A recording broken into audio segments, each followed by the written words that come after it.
Well, the ancient story is told about a father and a son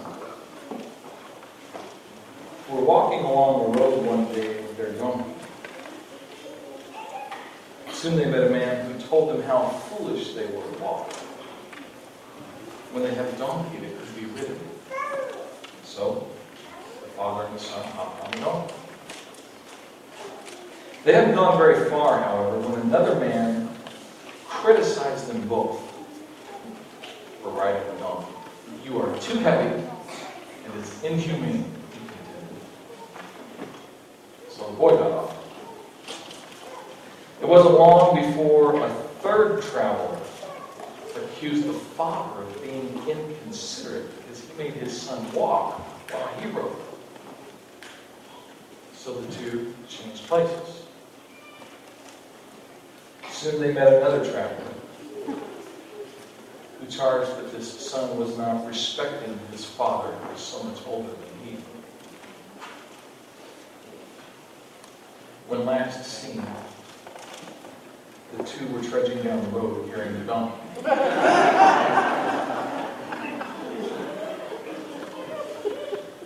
want to talk to the young men of our congregation today. Young men, this world is a confusing place to live, is it not? How do you know what it means to be a young man?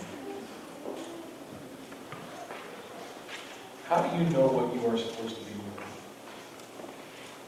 How do you know who to listen to? And where do you go to learn that? Who teaches you that? Especially when there are so many different voices calling out for your attention. And what's confusing is that the voices are often opposing voices. So this person says this, but that person says the exact opposite. They can't be both be right. For instance, are you supposed to be a warrior or a poet? You know how this is. You go out to movies with your buddies, and because you're with buddies, you choose a guy in the movie, right? Action, adventure, fighting, heroes. And it just wakes up the warrior within you, and you're just like, yeah, that's what it's all about. I'm going to do that. I'm joining the army. Next weekend, you take a girl to the movie. And she picks the movie. It is an act of love to take a girl to a movie in which there is no killing. And as you watch this movie with her, it dawns on you that she does not value the same things that you do. She's into romance and relationships and girly stuff that you don't understand. And she doesn't seem to celebrate the warrior in you the way that you do and the way that your friends do. So are you supposed to be an emotional rock and the tough guy, or are you supposed to be the touchy-feely type who's in touch with your emotions? Which one of those is real manhood? Or you go to school and there's one group who's into sports. Sports are the ultimate pursuit in life, they say. If you're not an athlete, then you just don't matter, and you will never be accepted into that group. But no, there's another group that says, no, it's not sports. It's computers. It's gaming, man. The only thing that matters is whether or not you can rank in the top 100 nationally in your Halo score. And if you don't have the latest and coolest and quippiest post on Facebook, you just may be shunned by the entire world. Still, someone else is quick to say, no, you've got that all wrong. The real action is in recreational pharmaceuticals. That's where it's at.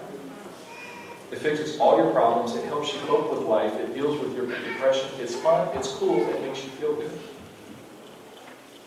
Still, others choose to get completely lost in a romance that causes their world to shrink so that they lose touch with the broader reality. What's important? How do you know? Who are you supposed to listen to?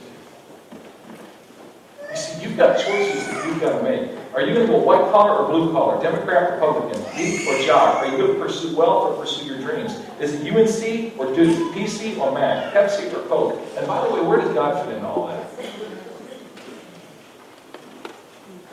This world's a confusing place to live. Young man, let me tell you a secret about life. An old man shared this with me several years ago, and I thought thought about it for a long time before I decided that he was right. And this is what he said. He said, you can't kiss all the girls. And what he was saying is that you can't meet every expectation that this world lays on you. You can't respond to every voice that calls out to you. You can't keep everyone happy. And you can't always be the hero. And that's okay. But it begs the question, which girl do you kiss? And that is one of the most important questions that you will ever have to answer as a young man. In fact, how you choose to answer that question will determine the course for the rest of your life. And this morning, the Apostle Paul wants to help you with that. I'm still getting some kind of ring, a ring or a base or something.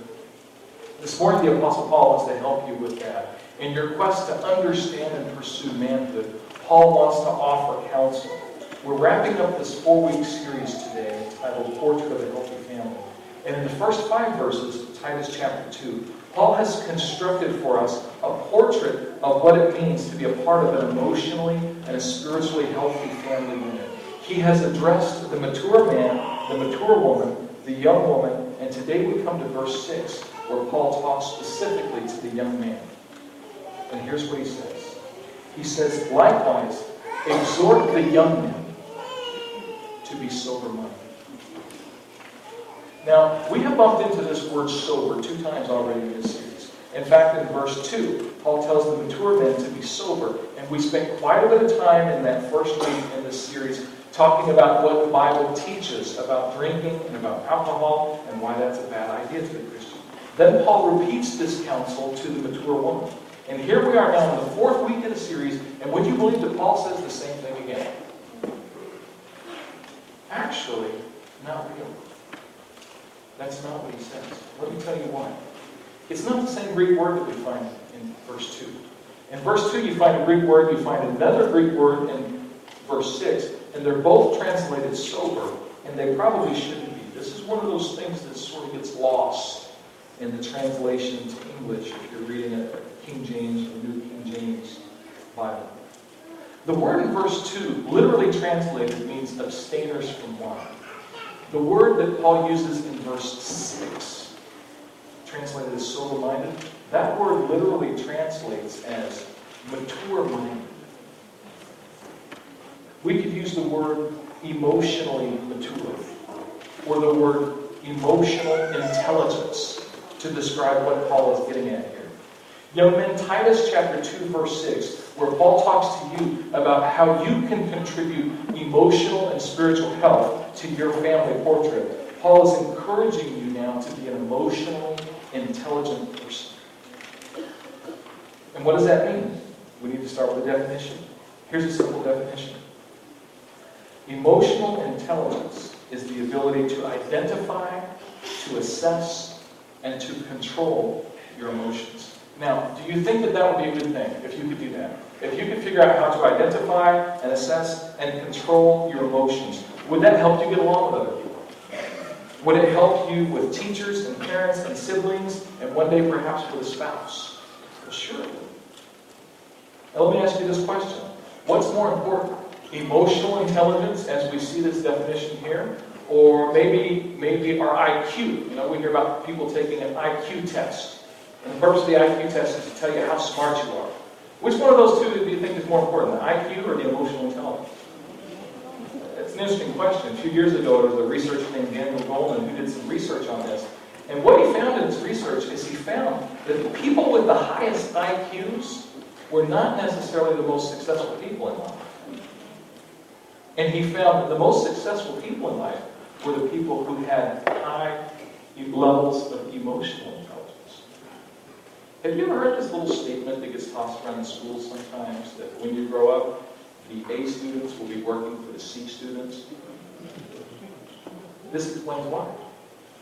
Because your success in life is really not about your IQ as much as it is about your emotional intelligence. Emotional intelligence is what positions you to be successful in life, in work, in career, in relationships, bosses, in-laws, friends, spouses, parents, children, peers, and others. So in the time that remains, let's do this. Let's discover together what it means to be an emotionally intelligent person. And Paul actually fleshes this out for us here in the next 2 verses. We're in Titus chapter 2. Verse 6, he starts talking to the young man and he says, likewise exhort the young man. That means encourage them or teach them to be sober-minded. We're going to use the term emotionally mature. How do you do that, Paul? Verse 7. In all things, showing yourself to be a pattern of good works. In doctrine, showing integrity, reverence, incorruptibility. Sound speech that cannot be condemned. That one who is an opponent may be ashamed, having nothing evil to say of you.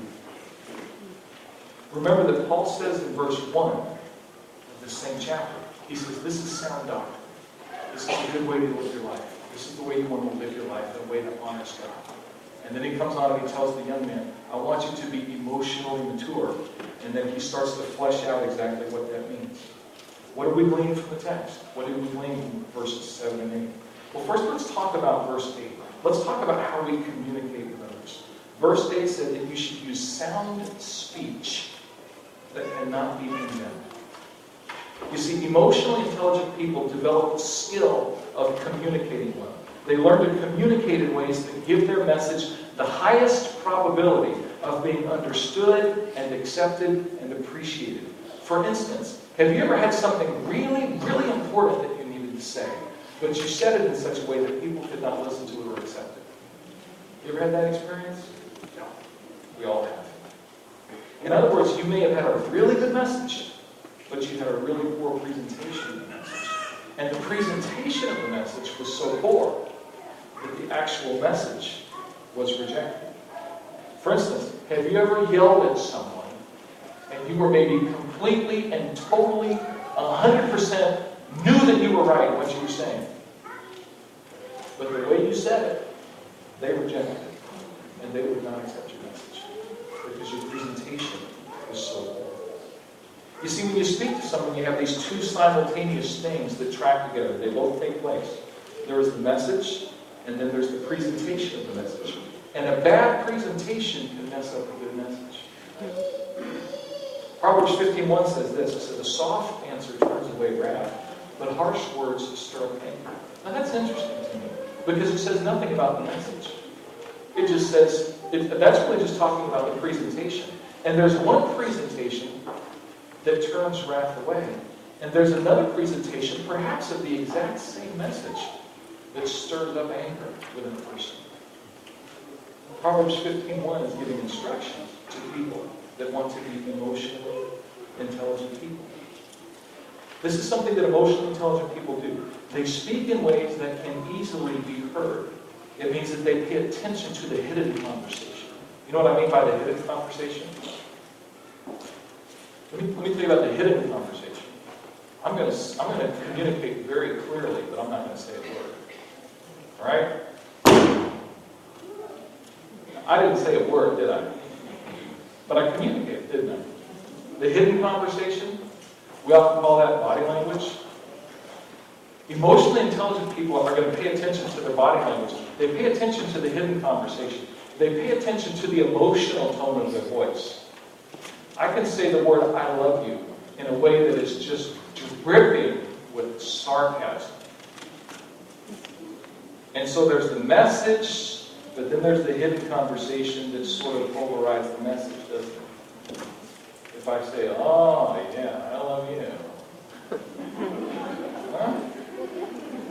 And what's frustrating is there's an incongruency, right? There's an incongruency between the message and the presentation. There's an incongruency between the actual words and then the hidden conversation that's taking place. There's an emotional tone in the words that override the actual words that are being spoken, and it leaves people confused, and it leaves people angry, and it leaves people disconnected in a relational setting. Emotionally intelligent people, they're aware of this, and they seek to have a consistency, to have a congruency in their own lives between their words and their message, between their words, between their message and their presentation. They want a congruency. And and they want that to be communicated well. What does it mean to communicate well? Well, first it means to keep your emotions under control. Who likes to talk with somebody that's just out of control emotionally, and just jacked up, and hammering people, and unstable? You're not thinking about what they're saying. It means that you keep your emotions under control. It means that you don't attack. It means that you don't yell. It means that you don't degrade.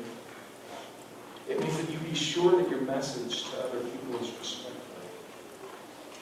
It means that you begin with making I statements rather than you statements.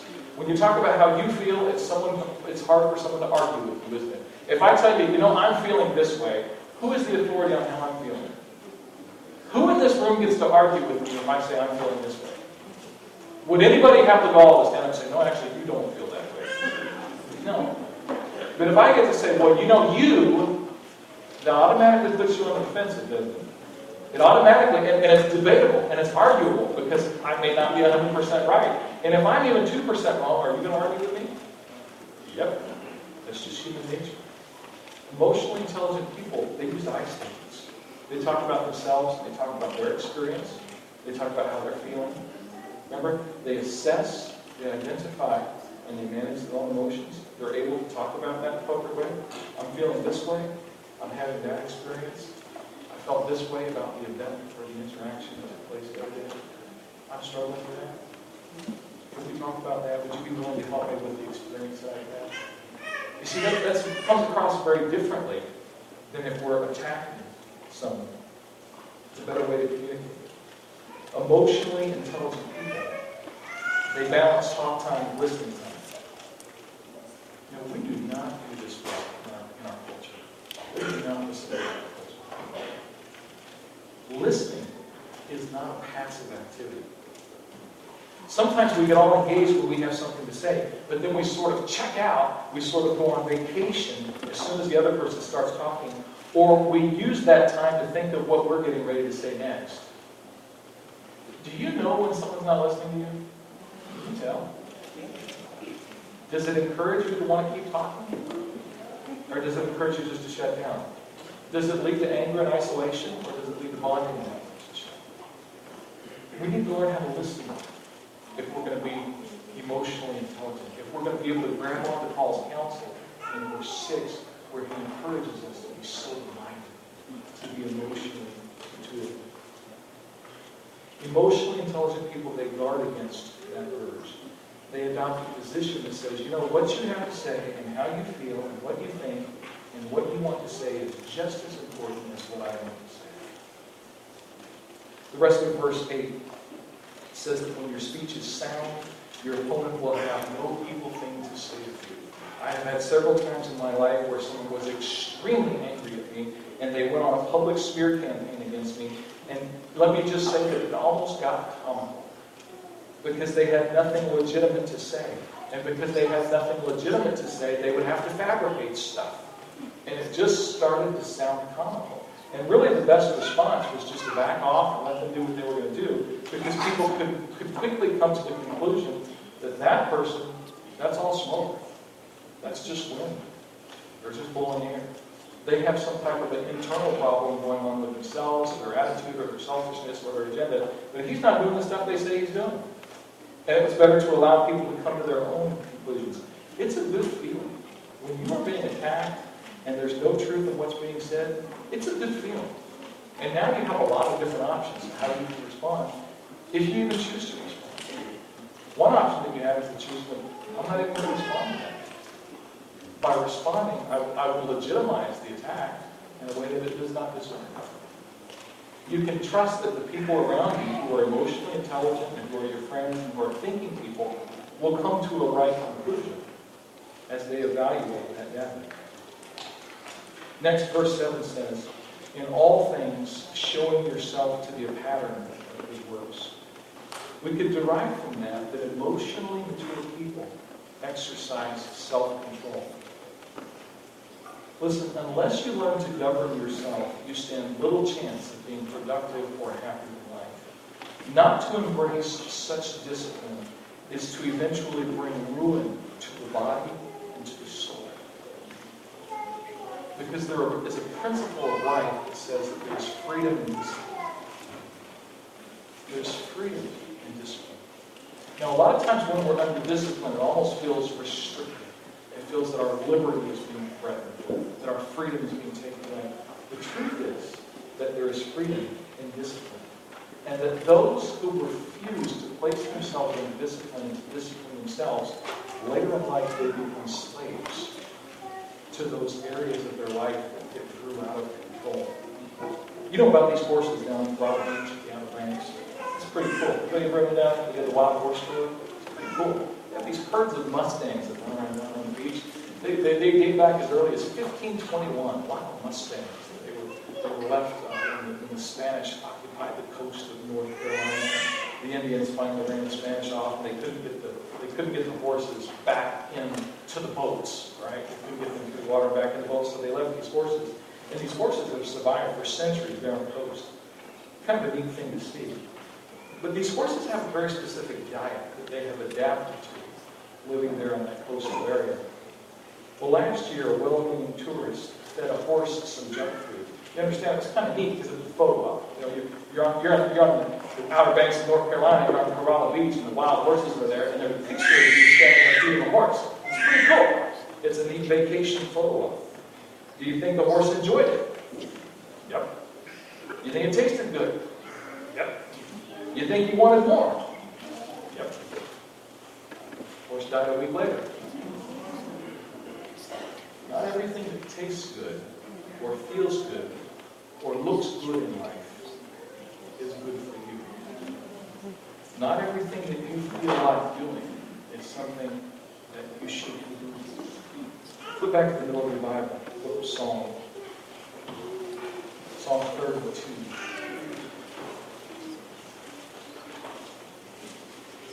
Psalm 32, verse 8.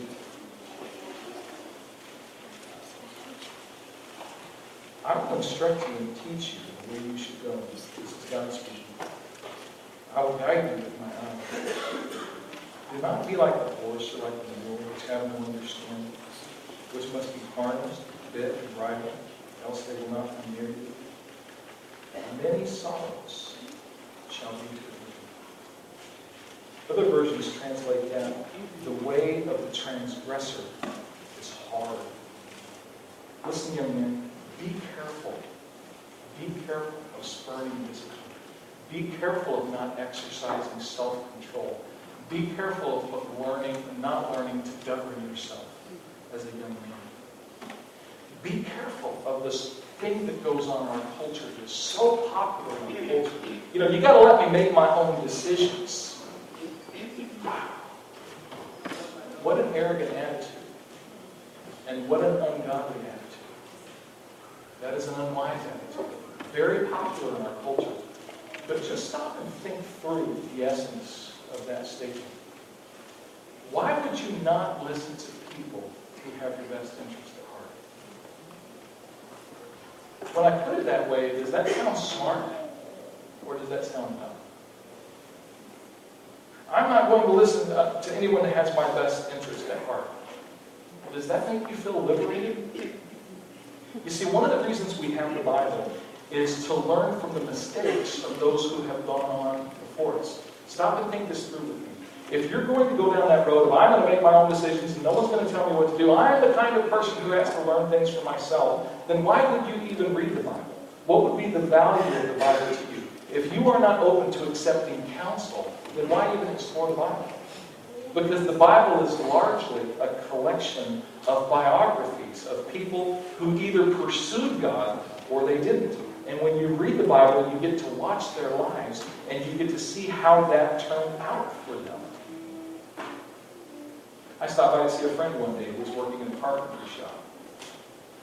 He was using a radial arm saw. I saw him doing something with the saw that he should not be doing. But when I tried to say something to him, he didn't want to hear it. And he went on to tell me about how his dad owned this company and how he had been around these saws his whole life, and he was an expert at using these saws.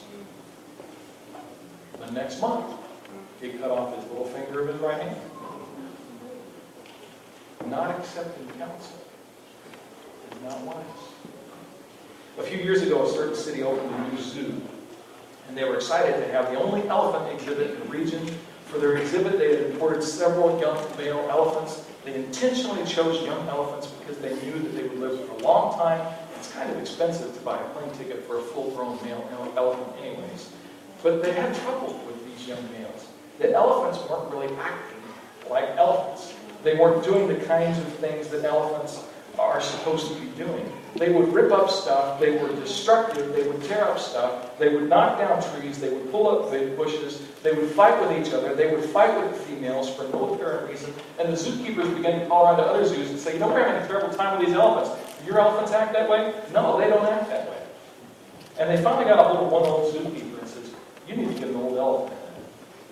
They said, no, that doesn't make sense. They're expensive, they're hard to get here, they're too big, they're too heavy, they're too hard to import, and they won't live as long. The zookeeper said, you need to get an old elephant. So they finally brought in a full-grown, mature male. And all of the nonsense and destructive behavior stopped. You know what happened? For the next couple of weeks, these young elephants just followed the old male around. And they just watched him. And they were learning how to be an elephant. Parents, if you're having trouble with your kids, find out. Oh, that's not spiritual point. But here's a spiritual point. We live in a world where it is almost thought of as old-fashioned, out of date, and of no value to listen to older people. We live in this world where, man, you're not free. You're not an independent agent. You're not a self-starter. You're not your own thinker. If you're going to listen to those old guys that are out of touch tell you what to do. An emotionally mature person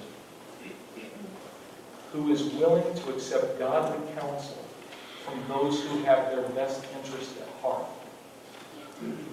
positions themselves for success in life.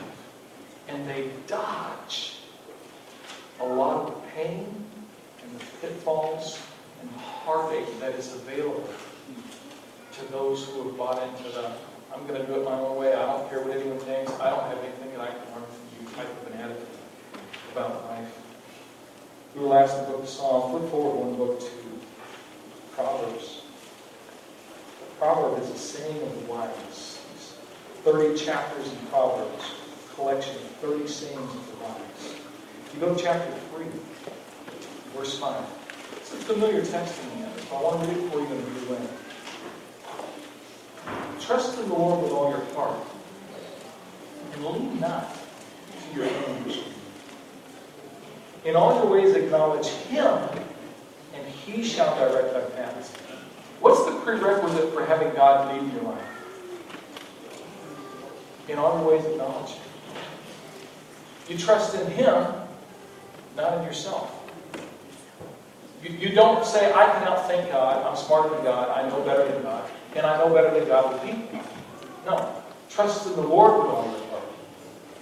Lean not unto your own understanding. In all your ways acknowledge Him, and He shall direct thy paths. Verse 7, do not be wise in your own eyes.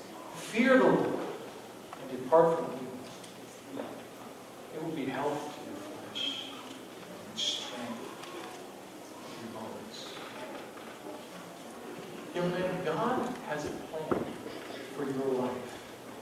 And it is a plan that cannot be improved upon.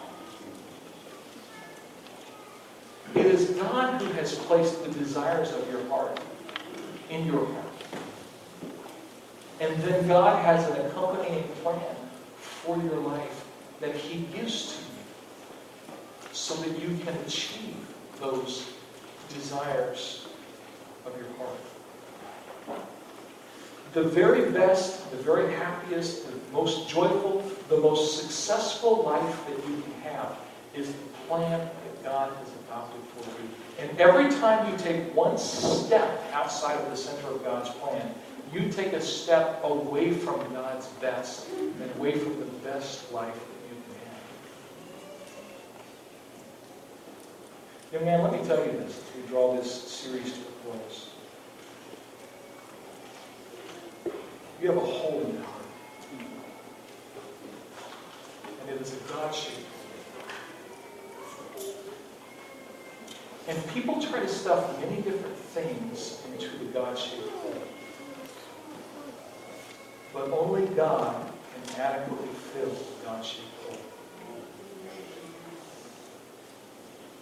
What's amazing is that God also has a hole in His heart. And it is a U-shaped hole. And only you can fill the U-shaped hole that is in God's heart. Because you were created for this. You were created for fellowship with your Heavenly Father.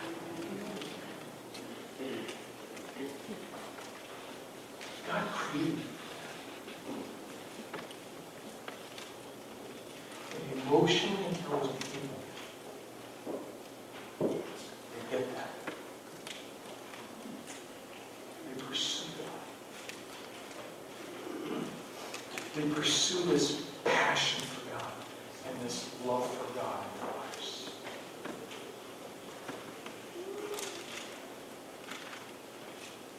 The story was told of a young boy named Paco, who lived in a small village. Paco grew up in one of those homes that you don't want to grow up in.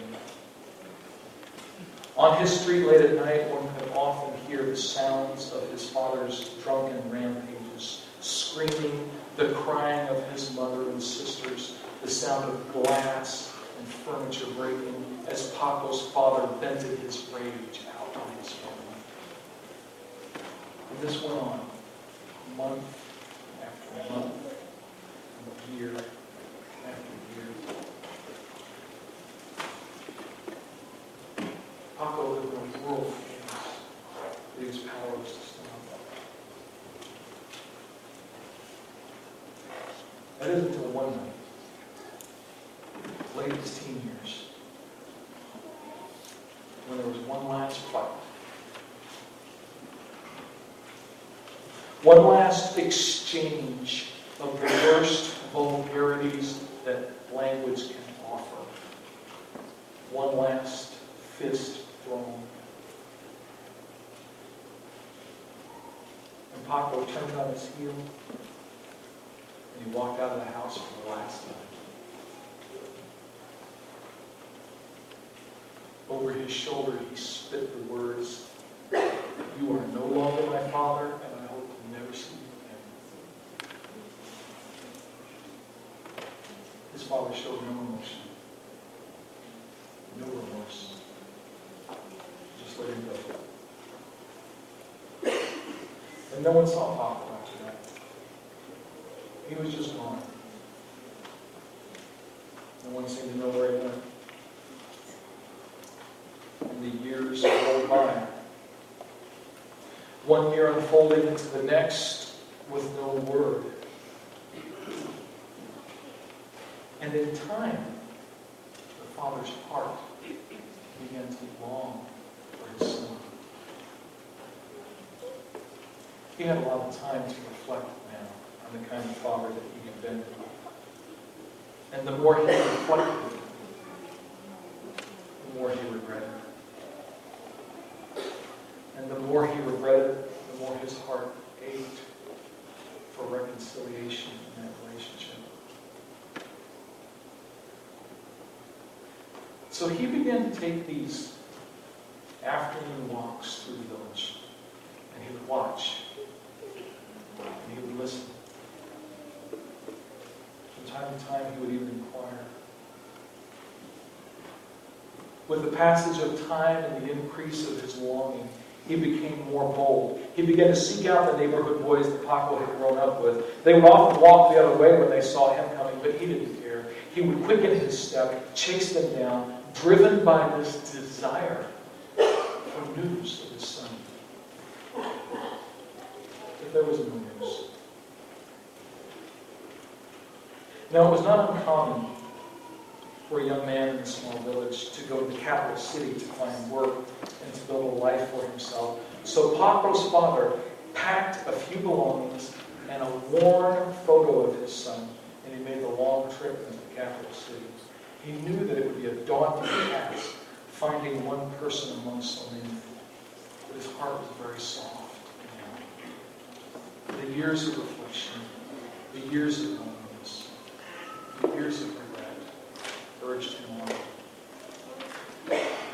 Once into the capital city, he checked into a room at a shabby hotel, and then he began his quest. Systematically, he began to walk the streets of the city with that old photo. "Excuse me, sir. Beg your pardon, ma'am. This is my son. Have you seen him? Are you sure? Oh, but please, take another look. I'm desperate to find him." Well, if you do. He walked the streets day after day, searching every face, looking, straining, hoping, looking for that moment of recognition that did not come. Each morning, he would leave his room hopeful and determined, and each night he would return exhausted and discouraged. His growing despair threatened to overwhelm him until late one night, alone with the noise of his tortured thoughts, it came. A final, desperate plan. The next morning he went to a bank and he withdrew his life savings. He then went to the office of the largest newspaper in the city and he said, "I want to place an ad. I want it on the front page. I want it in bold type. I want to place an ad that everyone in this city will see." This is what he said. "Papa, I'm so sorry. Please forgive me. Dear." And then down at the bottom of the page in small type, it said, "If you want to see me, meet me in front of the newspaper office today at 5 o'clock. Was it? The whole front page. It was his final, desperate attempt to find his son. He went back to his room that night, but he didn't sleep. All night long he waited, he wondered, he fantasized about the reunion that he would take place, and he fretted over the revenge that he feared would take place. But morning came slowly. He gathered his meager belongings, checked out of his hotel, and he spent the day like he had so many days before. "Excuse me, sir. Excuse me, ma'am. This is my boy. Are you sure?" Several times he walked by news stands and stood for long, agonizing minutes looking at his ad. He only hoped that Papa would see it. That last hour was the longest hour of his life. He was walking in the vicinity of the newspaper office now, not quite there but close. He just couldn't bring himself to go. No, not yet. What if he's not there? What if he did not see the ad? Worse yet, what if he did see it and does not come? Could the old man's heart bear the pain of knowing that he would never see his boy again? That he would never get to speak those words of confession that he had practiced so many times? That he would never hold his son and confess the love that now reigned in the place where the rage once lived? It was almost time now. 4:55. 4:57. He was walking toward the office. Just one more street to go. 4:58. The sounds of the city were being drowned out by the pounding of his heart and the throbbing of that final question. Will he be there? He approached the final point. Just a few more feet, and he would be there. Just a few more steps. Just in front of him was an intersection. And he knew that as he stepped into that intersection, he would take his final turn, and from there he would be able to see the front of the newspaper office. It would be the single moment that would determine the course for the rest of his life. There could be no more waiting. No more waiting. Step. Step. Step. He held his breath.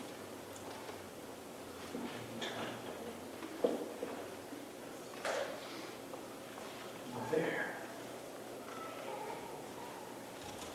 standing in front of the newspaper office, 400 miles.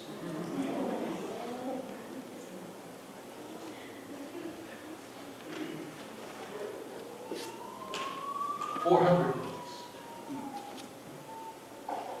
Who had a dad-shaped hole in her heart that only a father could